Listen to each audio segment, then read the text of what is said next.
Hey everybody, it's Tuesday, it's 12 o'clock here in Okotoks, and welcome to Tuesday Talks with Craig. I'm glad you're joining me, whether you're joining me live right now or at a later time today or this week. Happy to have you with me. The sun is shining outside, the weather is trying to warm up here in our part of the country, in the province, and snow is melting, and it's kind of actually hard to believe. We're into March now, fairly well into March. Easter is coming, and it's almost been a year since our world changed drastically with COVID and the impact of lockdowns and restrictions. And so it's been a really challenging year. But I'm glad you're here to just hear a few thoughts. A couple weeks ago, I started us into Luke chapter 4, and we're in the season of Lent. So Lent is the 6 weeks leading up to Easter, 40 days, and often during Lent we associate that time with a time of giving something up, or maybe focusing a little more intentionally on our relationship with Jesus, and maybe some time of reflection and introspection.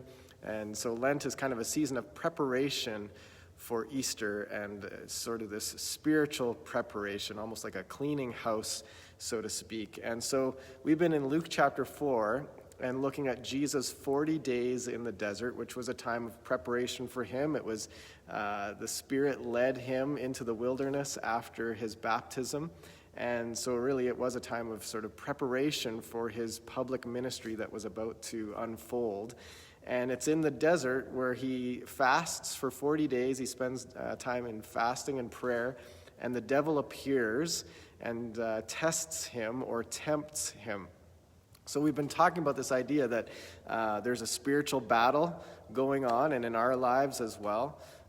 There's this idea that sometimes the Spirit can lead us into times of testing and temptation or preparation.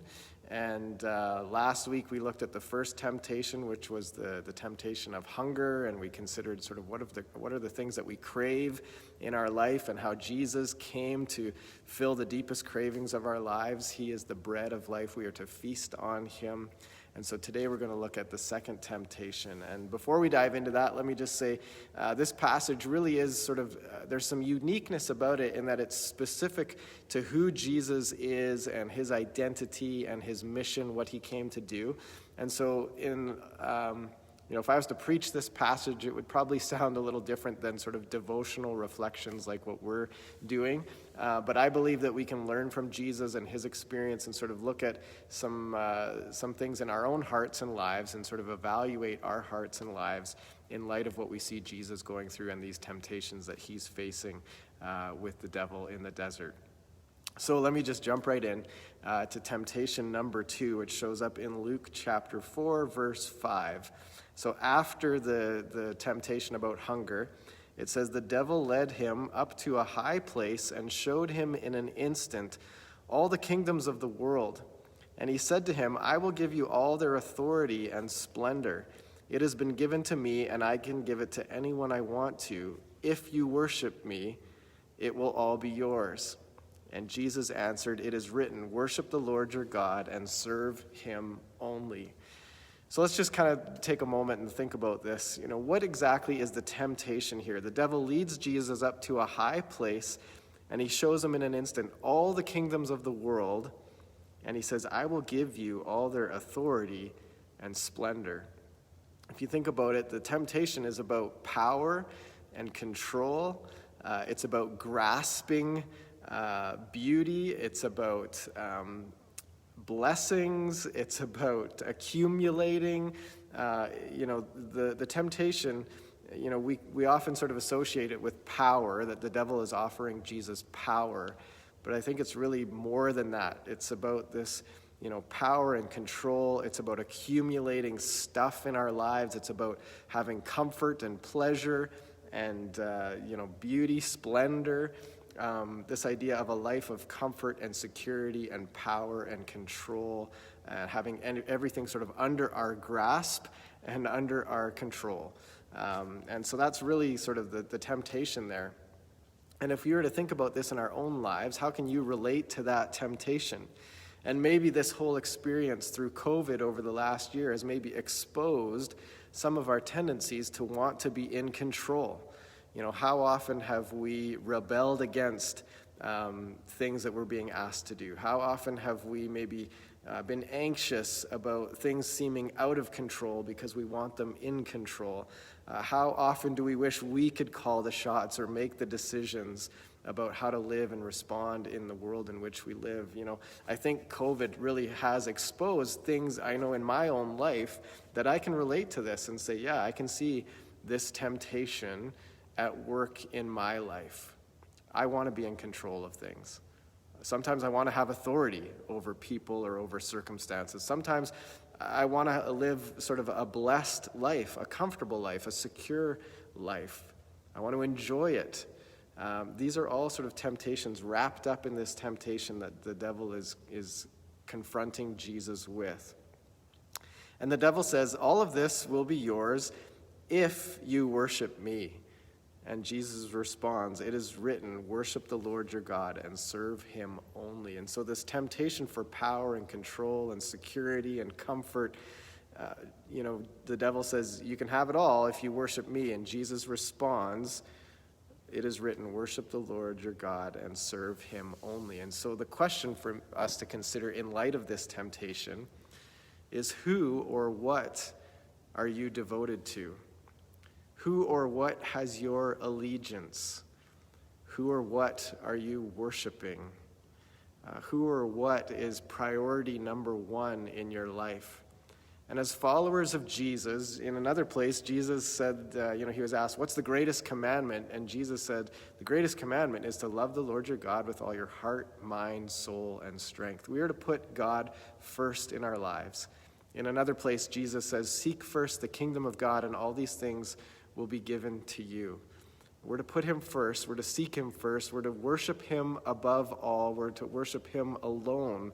And so this temptation for power and control and comfort and security is wrapped up in the temptation to worship the devil here.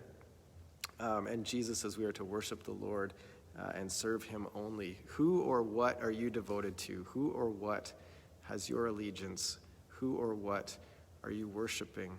Who or what is calling the shots? It's a matter of priorities. And as we think about priorities in our lives, what are we chasing after? Are we seeking after? Who or what are we putting first in our lives? Are we trying to grasp control and sort of this temptation here? And who are we chasing in order to grasp it? Who are we pursuing? Who are we putting first in our life? I hope this kind of makes sense, but as I was sort of chewing on all of this, an old hymn came to mind by A.B. Simpson, who is the founder of our denomination, the Christian Missionary Alliance. A.B. Simpson wrote a hymn called Himself, and not about himself, but about Jesus himself.